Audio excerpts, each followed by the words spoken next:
Good evening, everybody. It's good to see familiar faces. Good to see unfamiliar faces. Let me switch myself to gallery. There we go. Nothing worse than staring at myself. Uh, let's continue the Big Heart uh, Friday night tradition and maybe open the chat for a moment to uh, chime in what you're bringing to the room tonight, where you're coming from. How is everybody? How are we all landing this evening? Myself, I played a little hooky at work today because I'm feeling a little under the weather. But fortunately, this is Zoom, so shouldn't impact me too much. Peaceful in the mission, tired, okay in Alaska. What else we got here? Tender-hearted in Oakland. Maui tired, is there such a thing?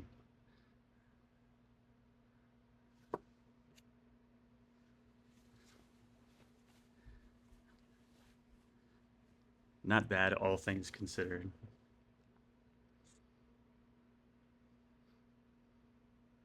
A-okay, uncertain, big scary question marks. Hmm.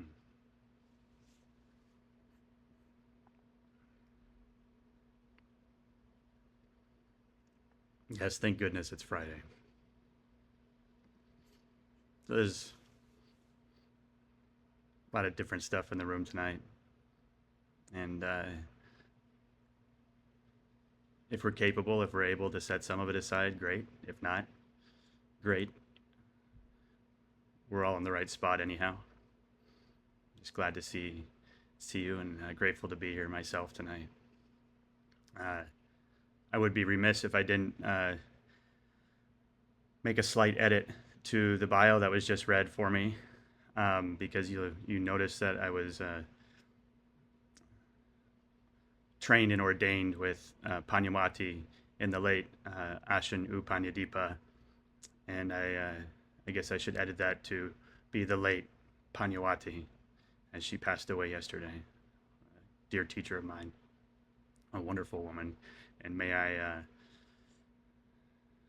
I conjure or welcome her life and her spirit in the room tonight, this Zoom room, as I hope I make her proud. She was a real one. If you don't know who she is, go ahead and look her up after the meeting tonight. I think the last time I was here, I shared a little bit of nerdy Dharma, and so I'll go back to my typical form and do a little bit of storytelling Dharma tonight. And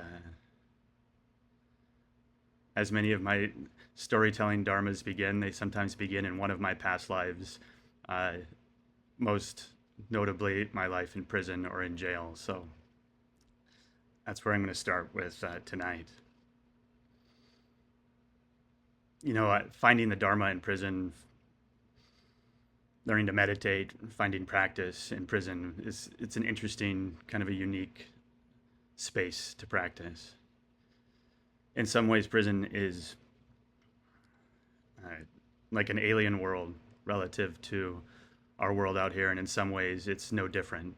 I sometimes describe life inside as the free world, but in a pressure cooker. So, all of the things that we can avoid,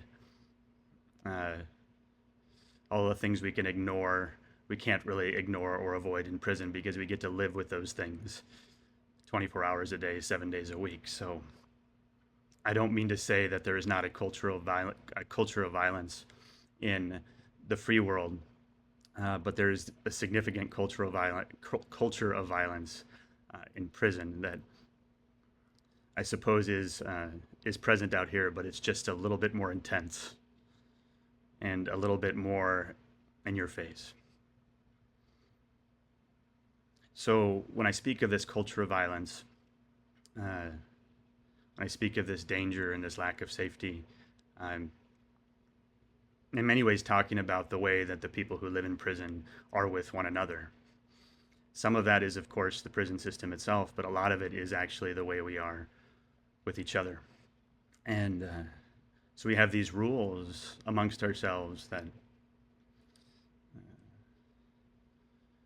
kind of manage the potential for violence. And one of these rules was that we could never take our shoes off. And again, this isn't something that the institution told us we couldn't do. This was something that was policed amongst each other. Now, of course, we could take our shoes off inside our cell in places like that, and maybe when we took a shower. But the general rule was that we couldn't take our shoes off when we left the cell in the morning and until we returned to our cell in the evening. So though I'd been practicing for a couple of years in the county jail, I didn't really sit with my first Sangha until I got to Folsom State Prison.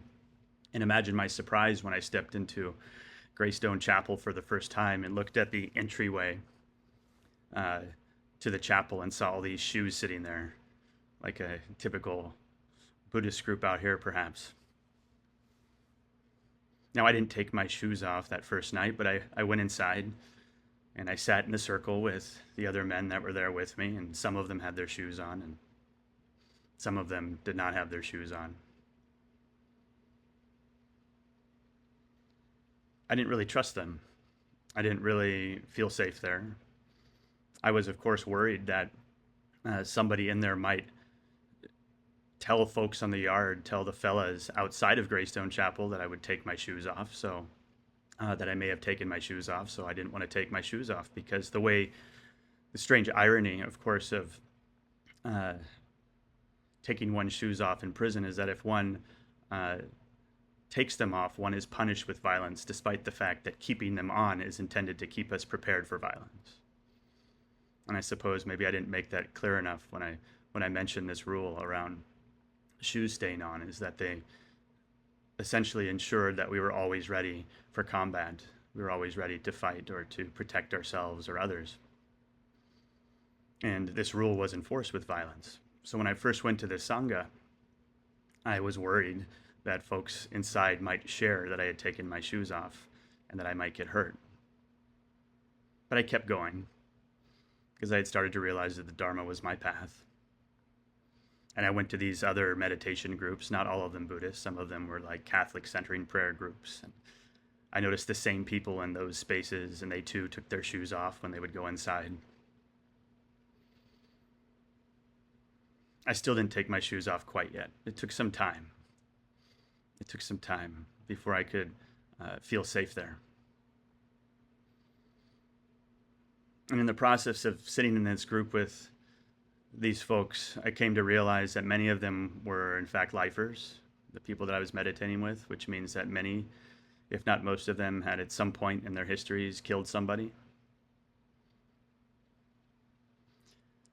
And I learned in relatively swift order that I had to let go of my preconceived notions of who was safe, who I could be vulnerable around, and who I could learn to trust, because I started to realize it was those very men who had commit what we typically think of as the most heinous crimes. It was those very men who would serve as my mentors and my most trusted friends inside. And eventually, the sanctity of these sanghas was demonstrated. Nothing that was ever said in there left what was said, left the space.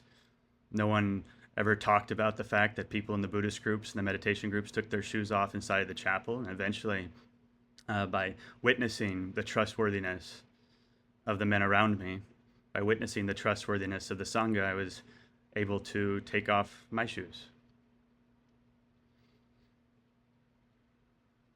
So yeah, like what does this mean to, what is this process by which we come to take our shoes off, by which we come to find refuge in places that are dangerous?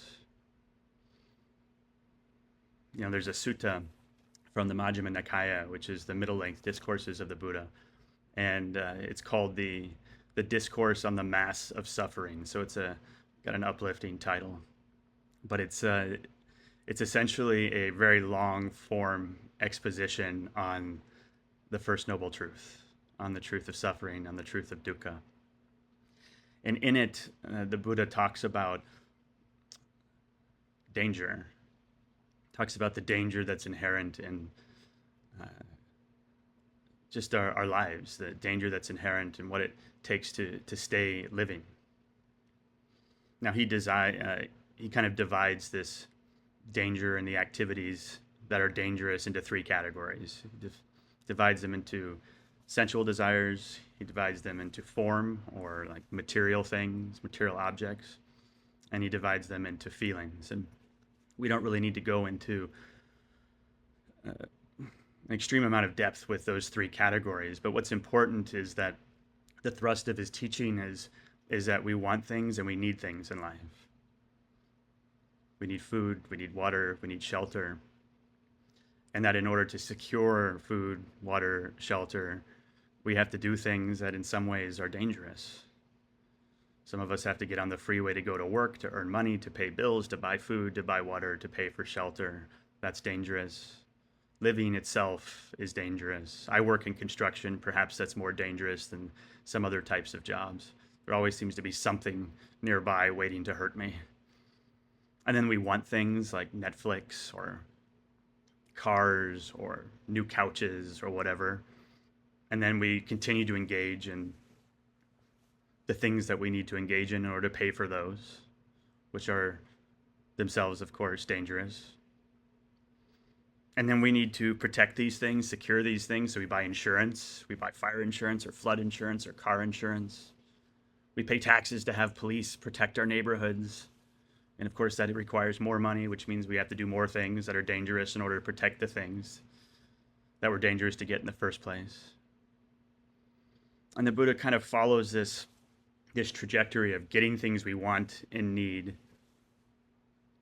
and the danger inherent in keeping them and getting them and securing them, all the way to the end where people have disputes over them, argue over them, fight over them, hurt each other over them, fight wars over them. And then finally he ends with something along the lines, in the end we're all going to get sick and old and die anyhow. This kind of notion that almost everything about our existence from the moment we're born to the moment we die is dangerous. It has this inbuilt suffering and inbuilt unsatisfactoriness in it. It's a cycle that we have to keep engaging with. And it sounds kind of discouraging, right? At least it seems like it. And sometimes the First Noble Truth in general sounds discouraging. That's why a lot of folks who don't know the Dharma think we Buddhists are a negative lot, because we talk so much about this First Noble Truth and the truth of suffering. But the Buddha teaches us that there's a refuge. The Buddha teaches us that there is safety. And so on one hand, he's saying the world is dangerous, the world is suffering, the world is ultimately unsatisfying. And on the other hand, he says, yet, and despite this danger and this safety, or despite this danger, there is safety. And so it's the paradox of this teaching. It's the paradox of this culture of violence, the paradox of the danger we must engage in to stay alive, and finding refuge within it despite all of that. So how do we do that? How do we do that? So my last 3 years in prison, I was a firefighter. Not like a structure firefighter, but a wildland firefighter. Perhaps you knew this, I'm not sure, but I think at one point, certainly when I was in, half of all wildland firefighters in the state of California were incarcerated at one point. I don't know if that's still the case, but it was when I was inside. And I was in Los Angeles County and working with the Los Angeles County Fire Department, and we used to do these live fire trainings, usually in the spring before fire season had started, and they would take us out as crews to a grass field, and they would light the field on fire, and we'd have to chase it down.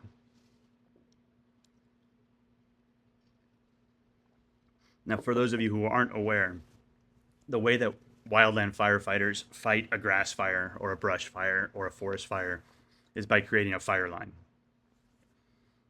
And a fire line is essentially a path or a trail that meanders along the edge of a burning fire that separates what is burning from what is yet to burn. So it creates like basically a fire break, right? Something that has no fuel to burn in between. And so that was our task. And so we didn't use water. We used axes and chainsaws and rakes and shovels and a lot of elbow grease. And so we'd go to these live fire trainings, and they would light the grass on fire, and we would have to chase it down. And of course, things can get a little hairy sometimes. In an ideal situation, you've got the fire in front of you, and the wind is at your back, so the fire is kind of moving away from you, and you're scraping along, building this fire line. But there are contingencies for when things get a little hairy. And the first contingency for when maybe the wind started to move around a little bit and get a little squirrely would be to escape back down the fire line we'd come down. Because we'd built this path, there was an escape route behind us. And so that was typically what we would do if the wind started to swirl around a little bit. But there was always that last case scenario, which is when the wind shifts direction 180 degrees. When the fire, rather than just kind of swirling around a little bit, rather than bending away from us, turned towards us and bent in our direction. And running down the fire line we created was likely not an option. Of course, our inclination would be to run away from the fire, but that's not possible because it would move at the same speed as the wind itself, which means we would just be getting burned as we ran. And so the unfortunate but worst case scenario would be to actually turn towards the fire and run through it. And this might sound scary, because it is. And this only works with certain types of fires, like grass fires. But what's happening here is that the wall of flame is relatively narrow. And on the other side of the flame, all the grass has been burned already. And so by running through the fire, running into the fire, sure, we'll get burned a little bit. We'd cover up and do something like that. But on the other side is safety. On the other side, the fuel has burned. And I've, for a long time, felt like this is a wonderful metaphor for our practice in general. I felt that the path of meditation, if we think about our basic instructions of meeting experience as it arises, non-judgmentally, non-reactively, if we think about trying to become more comfortable with discomfort, if we think about difficult and painful emotions, and rather than running from them or burying them or avoiding them, trying to get more intimate with them in bite-sized pieces, of course, right? In ways that are manageable. But all of them are asking us in a way to get burned a little bit. To get burned just a little bit, to feel the fire just a little bit, to face the fire. And most of the time we have the option of running back down the fire line, running back down the place, the safety we created for ourselves. But sometimes we have no choice but to step into it. And in my experience, certainly in practice, fortunately, I never had to do this with an actual grass fire. I never had to step through the fire, fortunately. But in my practice, I have found freedom on the other side of that fire. But that's not something that we, when we come to practice, it's not something where we have a built-in willingness necessarily to do. It's not something that seems like a viable option. I think about when I went to that group in Folsom and I saw the shoes off on the floor. Taking my shoes off with that group of men who I didn't know, who I knew had killed, was not my first option. It wasn't something that I was thinking about doing initially. And fortunately for me, nobody ever asked me to take my shoes off. Nobody ever told me I needed or had to take my shoes off. It was something I did in time when I found that it was safe enough to do so. When I found that I could trust the people around me. When I found that they had a certain degree of integrity, and that when they talked about ethics, and when they talked about kindness, when they talked about trustworthiness, and when they talked about keeping secrets and all of those things, when they shared vulnerably, and I had demonstrated for me what might be asked of me in that community without being told I had to do it, I grew confidence to take my shoes off, which of course is just metaphorical for the entire type of vulnerability and willingness to face the fire that we are asked to do with practice. And so my experience with this, my experience with like cultivating this willingness to face that fire came in the context of having to see it demonstrated for me in a very dangerous environment.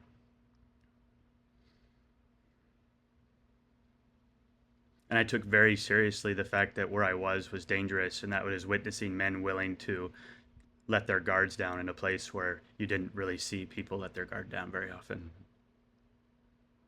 And so I'm convinced that what the practice asks of us is something that can only be cultivated in community. And it's something that we really can't learn to do outside of a space where we're capable and able to see other people do it themselves first. And so this refuge, the third refuge, right? There's the refuge of the Buddha, there's the refuge of the Dharma, there's the refuge of the Sangha. This third refuge, the third gem, is so important because many of us come to practice, myself at least. I didn't love myself. I didn't trust myself. I didn't feel safe in my own skin. I was barely ethical. I had to learn this. I had to see this demonstrated with other people. I had to let other people show me that they were trustworthy before I could trust myself. I had to let other people love me before I could love myself. And I know that's not always the case for everybody, but it was certainly my experience. And so I've come to think a lot about what this shared refuge looks like, what was going on in those groups that was special, what was going on in those groups that I sometimes still chase today. It's a realization I had a number of years ago, is that I'm in recovery, and I would go to different types of 12-step meetings and then Buddhist recovery meetings and all these different places. And there were meetings that were kind of my vibe, and there were meetings that weren't. And in time, I started to realize the meetings that were my vibe were the ones that reminded me the most of those spaces I discovered in prison. So sometimes I think it's like my task out here to try to cultivate those spaces, those safe spaces that I found in prison. Or maybe it doesn't even make sense to call them safe spaces, but spaces that were safe enough to practice. And so I think the first part of this is sila, which is our ethical principles that we have within when we practice in the Dharma. We don't do it so much in our weekly groups, but if we ever engage with silent retreats, we know that we typically begin a silent retreat with a recitation of the 5 precepts of non-harming, non-stealing, no sexual misconduct, truthfulness, non-intoxication. And these are things that I think are important to be vocal about, because when we're vocal about them, we give our Sangha members, our community members, an opportunity to demonstrate the efficacy and the consistency and integrity around those ethical principles. And for me in prison, that was in many ways just around the idea that what happened in there stayed there. That was the most important ethical principle that I encountered when I went to those groups. And that wasn't just the meditation groups, that was the recovery groups. Like, could I share here and be vulnerable here and be human here and understand and believe and trust that it wouldn't leave that space?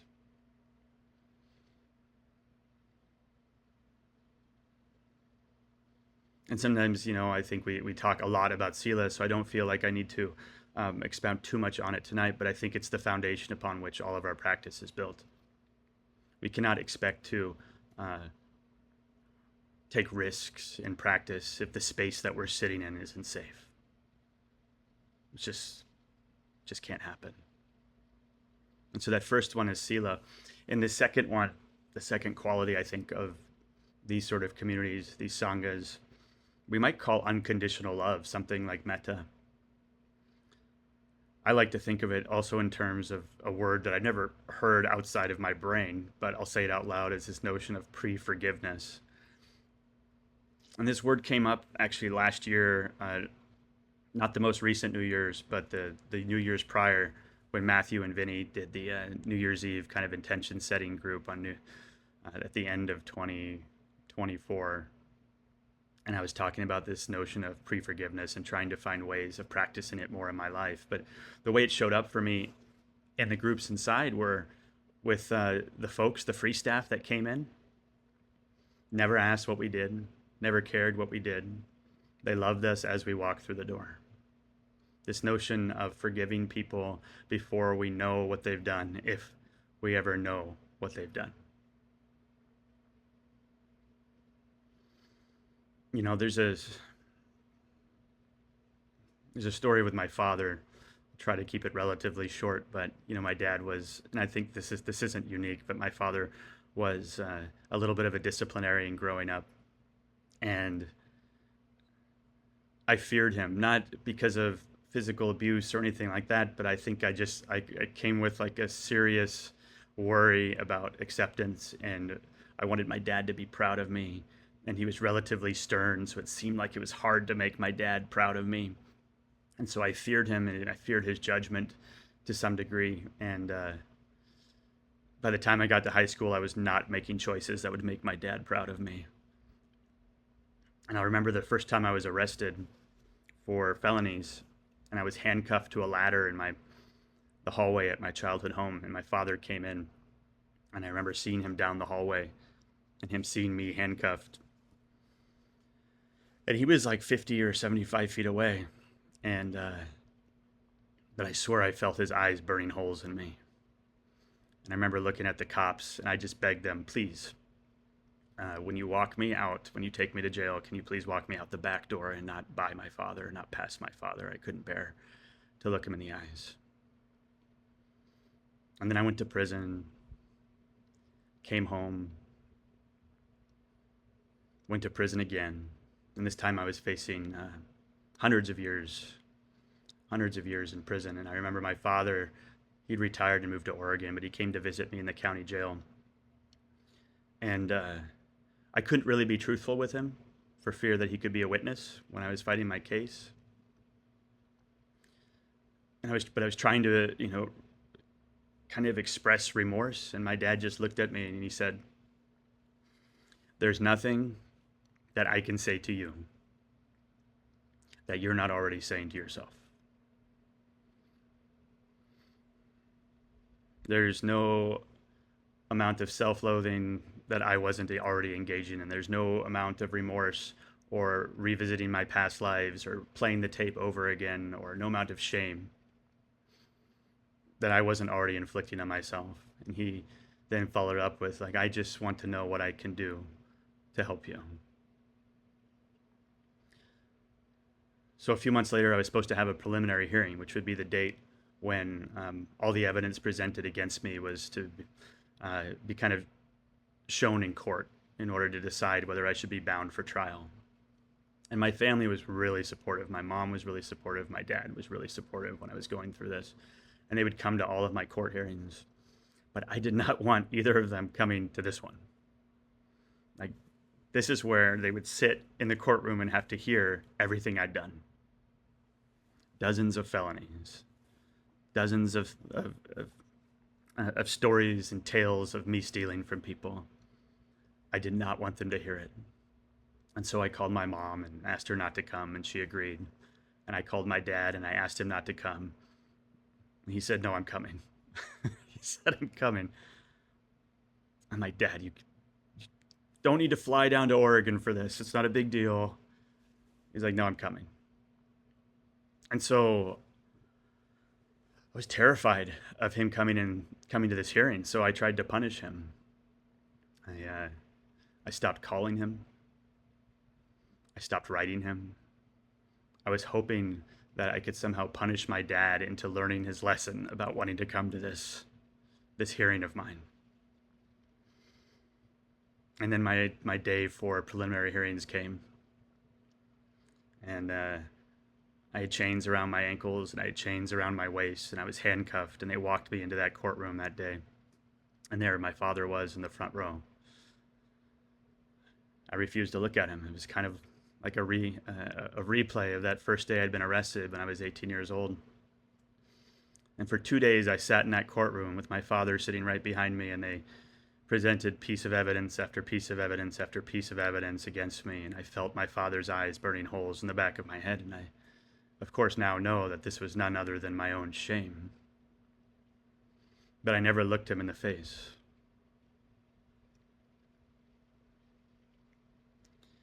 And when it was all over, they bound me over for trial, and the sheriff kind of lifted me up and walked me out of the courtroom. And as I was leaving the courtroom, my father yelled from the seats, "Matt, I love you."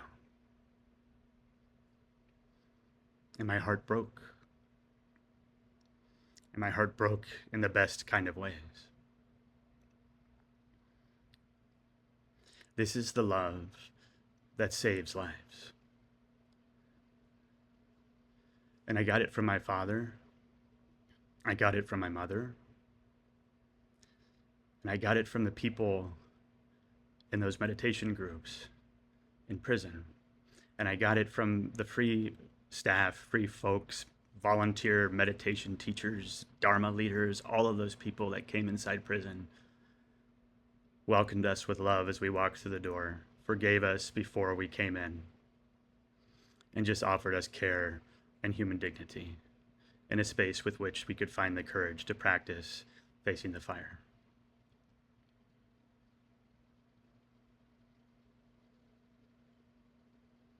And the third thing that I think is a quality of these communities is what I like to think of as like a common purpose, which might be the collective way of framing selflessness in Buddhist terms. And actually, the story I'm going to tell, at the time I was working with Venerable Panawati, that teacher of mine who passed away yesterday, and she was asking me to work with selflessness in a non-intellectual way, because that's how I like to work with things. I like to do the nerdy stuff. And she said, you know what, just let go of all that crap and just take note of when you notice yourself not there. What's going on in your life when selflessness has arisen? Let's not get all intellectual about this. And this was the summer of 2020, and we had all of these crazy wildfires going around here. 2020 was a crazy year in general, but here in the Bay Area, one of the more remarkable years of our lifetimes, probably. But here in the Bay Area, we had lots of wildfires burning, and because of COVID, half of those fire camps, those prison firefighter institutions, were closed because of COVID. And so we had all these wildfires burning in California, and we had lost like a quarter of our resources for fighting wildfires. So not a good year to fight fires. And we had a fire here in my backyard in the Santa Cruz Mountains burning, and a friend of mine's home burned down in Bonnie Doon. And there were no fire crews there fighting the fires. And I just kind of got a burr under my skin, because I knew how to fight fires, and I knew there were other people who knew how to fight fires. And so I went to Home Depot and bought a chainsaw and bought a bunch of stuff and snuck into the evacuation zone and joined up with kind of a rogue crew of firefighters to try to save a few homes up there. And I'll never forget the night I was driving into Bonnie Doon in the evacuation zone. I was in my Prius. I had forgotten to press that button in the car, that the air circulation button, you know, that button. And so I was driving up through this cloud of smoke, and it was pumping the smoke into the car with me. And my body just kind of went into that full-on, flight mode. And I pressed the button so it stopped circulating smoke, and I said, no, I'm here to do something. And then when I kind of got through the smoke and I found the people, initially it was 5 or 6 people, and over time came to be 20 or 30 people that stayed up in that evacuation zone and fought the fires for a few days before, ironically, the LA County Fire Department showed up, which is who I worked with when I was in prison. But as soon as I joined these other people, the fear went away. The danger never went away. The danger that the Buddha talks about never went away. The danger of the fire never went away. The fear went away. And the fear went away because there were, anywhere from 5 to 15 to 20 or 30 of us who understood the danger but were willing to face it together.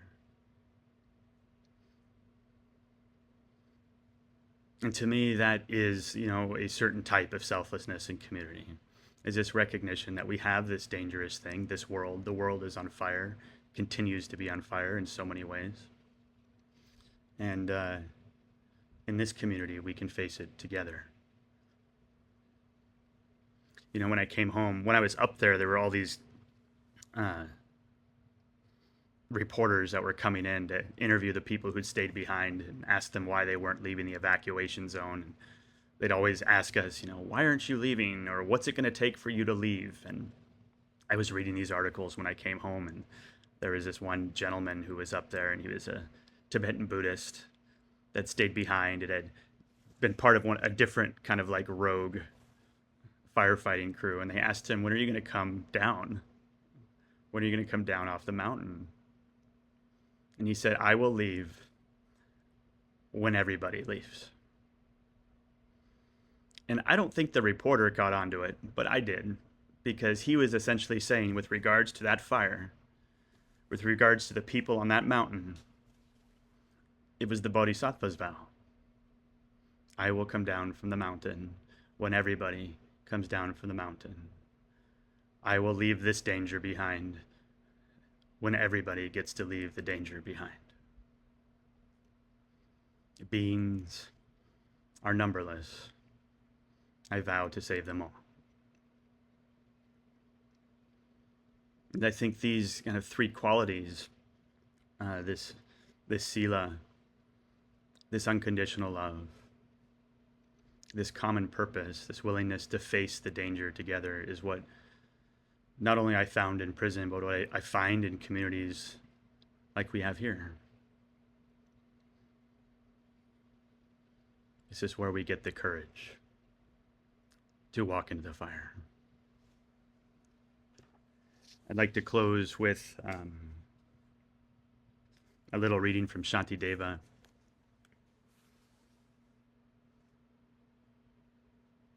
Which is, it's the way of the Bodhisattva, so it's where we come to a lot of our understanding of what it means to be a Bodhisattva and to awaken together, to find freedom together, to find safety together. Through these actions now performed, and all the virtues I have gained, may all the pain of every living being be wholly scattered and destroyed. For all those ailing in the world, until their every sickness has been healed, may I myself become for them the doctor, the nurse, the medicine. Raining down a flood of food and drink, may I dispel the ills of thirst and famine. And in the aeons marked by scarcity and want, may I myself appear as drink and sustenance. For sentient beings poor and destitute, may I become a treasure ever plentiful, and lie before them closely in their reach, a varied source of all that they might need. May I be a guard for the protectorless, a guide for those who journey the road. For those who wish to cross the water, may I be a boat, a raft, a bridge. May I be an isle for those who yearn for land, a lamp for those who long for light, for all who need a resting place, a bed, for those who need a hand, may I be a servant.